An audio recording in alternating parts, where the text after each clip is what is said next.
आपका क्या कहना है? हाँ, देखिए ममता बनर्जी तो पहले भी अपने औचक फैसलों के लिए जानी जाती रही हैं। इसमें कुछ नया नहीं है। जब 2021 का चुनाव हुआ और बीजेपी को पटकनी दी तो उसके बाद महीने भर बाद ममता अचानक सक्रिय हो गई थी विपक्षी एकता की कवायद में। पहले भी कवायद करती रही है, तमाम विपक्षी दलों को नेताओं को यहाँ ब्रिगेड रैली कर चुकी है 2019 के पहले। तो उस समय लगा था और राजनीतिक हलकों में भी इसकी चर्चा थी कि अकेली ममता ने साबित कर दिया है कि अगर कोई बीजेपी को हरा सकता है तो वो वही है। तो उसके बाद स्वाभाविक था कि उनकी राजनीतिक महत्वाकांक्षा जोर पकड़ती राष्ट्रीय राजनीति में उतरने की, और वो भी बार बार दोहराती रही कि मुझे प्रधानमंत्री नहीं बनना है, नेतृत्व नहीं रहना है, लेकिन एकजुट करना है। सोनिया से मिली, कई बार दौरे किए, लेकिन अब उसके बाद पता नहीं बीच में क्या हुआ, सोनिया से उनकी दूरी बढ़ गई और कांग्रेस पर भी हमलावर हो उठी। जैसे बीजेपी के खिलाफ हमलावर थी, कांग्रेस के नेताओं को तोड़ने लगी, यहाँ से मेघालय तक, असम तक, त्रिपुरा तक। और उसके बाद अचानक उन्होंने चुप्पी साध ली पिछले साल से। जब ये वही दौर है जब खनन घोटाले की आंच अभिषेक बनर्जी तक पहुंचने लगी, उनकी पत्नी तक पहुंचने लगी थी। उसके बाद ममता यूं तो रैलियों में और इसमें हमले करती रही थी, लेकिन उसके बाद विपक्षी एकता की जो कवायद और जो तेजी सक्रियता देखी गई थी, अचानक उसमें काफी सुस्ती आ गई। उसके बाद जब दार्जिलिंग में बैठक हुई हिमंता के साथ और राज्यपाल तत्कालीन धनखड़ के साथ, उसके बाद भी राजनीतिक हलकों में कई चर्चाएं हुई सेटिंग की और इसकी। अब इसकी पुष्टि करना तो संभव नहीं है, ये तो वही लोग जानते हैं जो बैठक में होंगे, लेकिन अटकलें अफवाहें तो तेज हो गई थी उसके बाद ही।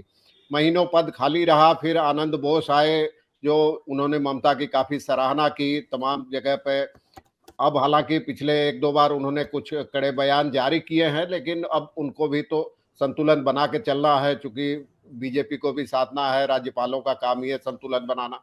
तो ये सब चीजें हैं। तो ऐसे में जब पूर्वोत्तर में ममता को काफी उम्मीद थी, एक और वो विपक्षी एकता की कवायद के लिए सक्रिय थी राष्ट्रीय स्तर पर, तो दूसरी ओर त्रिपुरा में वो काफी आक्रामक तरीके से तृणमूल को जमाने के लिए सक्रिय हो गई। अभिषेक बनर्जी से लेकर और ममता तक के तमाम नेताओं के दौरे होने लगे, वहां हमले हुए कथित रूप से अभिषेक की रैली पर, उनकी कार पर।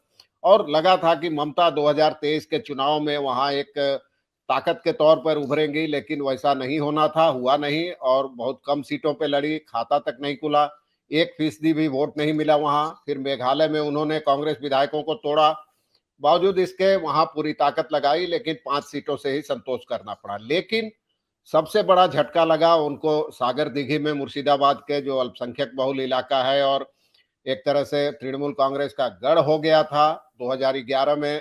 अमूमन माना जाता है कि जो पार्टी सत्ता में रहती है वही उपचुनाव जीतती है, लेकिन 2011 के बाद पहली बार ममता बनर्जी की पार्टी कोई उपचुनाव हारी और 22,000 से ज्यादा वोटों के अंतर से हारी। तो इसके बाद ही ममता का कहना था कि वहां तीनों पार्टियां मिली हुई है, इसलिए कांग्रेस, बीजेपी और सीपीएम में कोई फर्क नहीं है, ये अनैतिक गठजोड़ है, इसलिए एकला चलो की नीति पर ही आगे बढ़ेंगी। जी।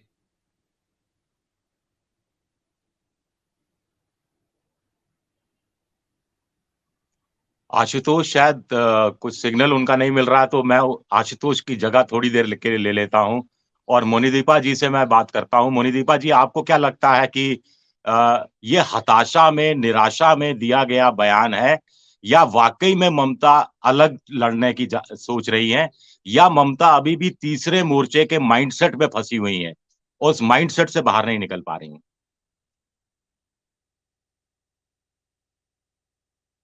आवाज नहीं आ रही आपकी। एक मिनट। हाँ, अब आ रही है। ठीक है। अच्छा, तो प्रभाकर जी ने जो कहा उससे मैं एकदम पूरा ही सहमत हूँ। जस्ट एक चीज जोड़ूंगी मैं, और वो है कल जो सागर दिघी में इलेक्शन हुआ, जहाँ पे कांग्रेस और लेफ्ट जॉइंट कैंडिडेट वो जीत गया। That is also a minority region. मैंने पूरा मुर्शिदाबाद डिस्ट्रिक्ट ही माइनॉरिटी डोमिनेटेड डिस्ट्रिक्ट है, और वो सागर दिघी सीट भी माइनॉरिटी डोमिनेटेड कॉन्स्टिट्यूंसी है। और वहाँ पे ममता बनर्जी का हारना एक अलग सा माने जरूर रख सकता है, बिकॉज यू नो जैसे बीजेपी ने बार बार कहा, एंड दैट इज पॉपुलेशन है। माइनॉरिटी पॉपुलेशन, वो पॉपुलेशन ममता बनर्जी के पूरा साथ है। सागर दिघी में अचानक ये इक्वेशन थोड़ा चेंज होता हुआ लगा, तो ये एक फैक्टर था।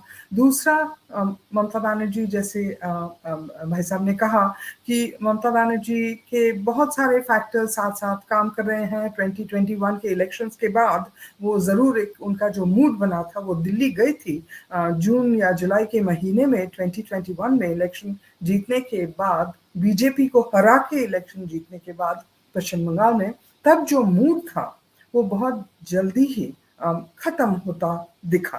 और अब जो हालत है, ये जो एक आज वो जो उन्होंने कहा कि बस ना लेफ्ट ना Congress and definitely not BJP उनके साथ वो इलेक्शन में नहीं लड़ेंगी because of an immoral alliance between the three parties, ये कह के जरूर उन्होंने एक ऑपोजिशन रैंक्स में एक टर्ब्यूलेंस जारी किया कि शायद 2024 के आगे कोई ऑपोजिशन यूनिटी ना हो।